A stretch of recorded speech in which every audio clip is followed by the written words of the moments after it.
കേരളത്തിൽ നിഷ്ക്രിയമായി കിടക്കുന്ന നിരവധി സ്വത്തുവകകളുണ്ട്.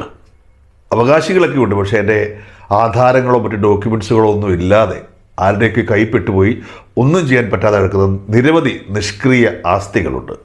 അത് ഇമൂവബിൾ പ്രോപ്പർട്ടികൾ മാത്രമല്ല, മൂവബിളായിട്ടുള്ള നേരത്തെ പറഞ്ഞ ബാങ്ക് അക്കൗണ്ട്സുകളുണ്ട്, അങ്ങനെ കുറേ കാര്യങ്ങളൊക്കെ ഉണ്ട്.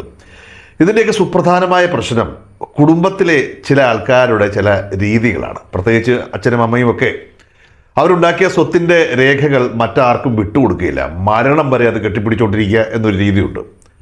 ചിലപ്പോൾ ഇതിൻ്റെ ഒരു വിൽപത്രമൊക്കെ എഴുതി വെച്ചിട്ടുണ്ടാകാം, അല്ലെങ്കിൽ പാർട്ടിഷൻ നടന്നിട്ടുണ്ടെങ്കിൽ കുഴപ്പമില്ല. ഇനിയിപ്പോൾ പാർട്ടിഷൻ നടന്നാൽ കൂടി മറ്റുള്ളവരെ അറിയിക്കാതെ തന്നെ ഇതിൻ്റെ എല്ലാ രേഖകളും ഞാൻ മരിക്കുന്നവരെ എൻ്റെ കയ്യിൽ തന്നെ വേണം എന്ന രീതിയിൽ സൂക്ഷിച്ചു വെക്കുന്ന കടുംപിടുത്തമായ ചില കർക്കശക്കാരായിട്ടുള്ള ചില മാതാപിതാക്കളൊക്കെ ഉണ്ട്. സംഭവിക്കുന്നത് ഇത്രയും മാത്രമാണ്. ഈ സ്വത്തിൻ്റെ കാര്യത്തിൽ കൃത്യമായിട്ടുള്ള കണക്കുകളുള്ള ചില ആൾക്കാർ നമ്മുടെ നാട്ടിലുണ്ട്. അവരെ കൂട്ടത്തിൽ തന്നെ ഉണ്ടാവും, ബന്ധുക്കൾക്ക് തന്നെയാവാം, സ്വന്തക്കാരൊക്കെ തന്നെയാവാം. നമുക്കറിയാം, ഈ വിദേശത്തുള്ള ആൾക്കാർക്കാണ് ഇത് ഏറ്റവും കൂടുതൽ പണി കിട്ടുക. ഈ ഇടയ്ക്കാണ് അത്തരത്തിലുള്ള ഒരു വാർത്തയുമായി അല്ലെങ്കിൽ ഒരു കേസുമായി എൻ്റെ അടുത്തേക്ക് ഒരു പെൺകുട്ടി വന്നത്. പെൺകുട്ടി എന്ന് പറയാൻ പറ്റില്ല, അത് പ്രായമുള്ള ആളാണ്. അവർക്ക് ഒരു അപ്പച്ചൻ വർഷങ്ങൾക്ക് മുമ്പ് തന്നെ അവരുടെ അപ്പൻ്റെ അപ്പൻ എഴുതി കൊടുത്തൊരു പ്രോപ്പർട്ടി, അത് ഈ അപ്പച്ചൻ ഈ മകളറിയാതെ ഒരു കൈമാറ്റം സെറ്റപ്പ് ചെയ്തു. അതായത് അപ്പച്ചൻ്റെ അപ്പൻ എഴുതി കൊടുത്ത പ്രോപ്പർട്ടി അതിന് പകരമായിട്ട് മറ്റൊരു പ്രോപ്പർട്ടി ഈ മകൾക്ക് മൈനറായ മകൾക്ക് എഴുതി വെച്ചിട്ട് അപ്പച്ചൻ്റെ അപ്പൻ എഴുതി കൊടുത്ത പ്രോപ്പർട്ടി തിരിച്ച് അദ്ദേഹത്തിൻ്റെ പേരിലേക്ക് എഴുതി. ഓക്കെ, ഇപ്പോൾ മൈനർ അവകാശമായി ഇരിക്കുന്ന പ്രോപ്പർട്ടി ഈ അപ്പച്ചൻ്റെ കയ്യിലിരുന്ന പ്രോപ്പർട്ടിയാണ്. അപ്പൻ്റെ അപ്പൻ എഴുതി കൊടുത്ത പ്രോപ്പർട്ടി ആ തറവാട് വീടാണ്, അതിപ്പോൾ അപ്പൻ്റെ കയ്യിലുണ്ട്. ഈ മകൾ ഇതൊന്നും മനസ്സിലാക്കില്ല, മൈനറാണ്, ചെറിയ പ്രായമുള്ള കുട്ടിയാണ്. അതിനുശേഷം വർഷങ്ങൾക്ക് ശേഷം ഇതിൻ്റെ രേഖകളൊക്കെ സൂക്ഷിച്ചിരുന്നത് ഈ അപ്പച്ചൻ തന്നെയാണ്. മകൾ ഒന്ന് വലുതായ ശേഷം ഇതൊന്നും അറിയാൻ നേരെ വിദേശത്തേക്ക് പോയി.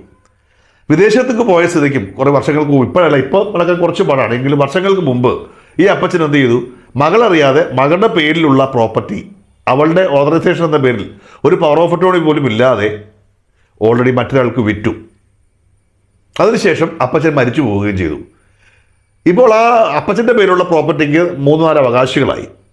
ഇപ്പോൾ സംഭവിക്കാൻ പോകുന്ന കാര്യം എന്ന് വെച്ച് കഴിഞ്ഞാൽ, മകൾ ഈയിടയ്ക്കാണ് ഇതിനെക്കുറിച്ച് അറിഞ്ഞത്. തനിക്ക് മൈനറാവകാശമുള്ള പ്രോപ്പർട്ടി തൻ്റെ പെർമിഷൻ ഇല്ലാതെ മറ്റൊരാൾക്ക് വിറ്റിരിക്കുന്നു എന്നറിഞ്ഞത് ഇപ്പോഴാണ്. പക്ഷേ പ്രതിയായ അപ്പച്ചൻ മരിച്ചു പോവുകയും ചെയ്തു. ഇപ്പോൾ പെടാൻ പോകുന്ന മറ്റാരുമല്ല, ആ പ്രോപ്പർട്ടി വാങ്ങിയ ആളാണ്.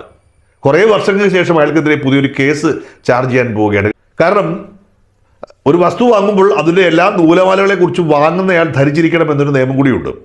അപ്പോൾ ഇവിടെ സംഭവിച്ചിരിക്കുന്നത്, കുറേ വർഷങ്ങൾക്ക് ശേഷം ആ വാങ്ങിയ ആൾക്കെതിരെ ഇപ്പോൾ ഒരു നോട്ടീസ് ചെല്ലും. ഇത് എനിക്ക് മൈനറാവകാശ പ്രോപ്പർട്ടി ആയിരുന്നു, നിങ്ങളത് മനസ്സിലാക്കാതെയാണ് വാങ്ങിയത്, അത് തിരിച്ചു വരണമെന്ന് പറഞ്ഞു വലിയൊരു കേസിൻ്റെ നൂലാമാലകളിലേക്ക് പോവുകയാണ്. ഇതൊരു ഉദാഹരണം മാത്രമാണ് ഞാൻ പറഞ്ഞത്. ചില പ്രോപ്പർട്ടികൾക്കൊക്കെ പ്രോപ്പർട്ടി ഉണ്ട്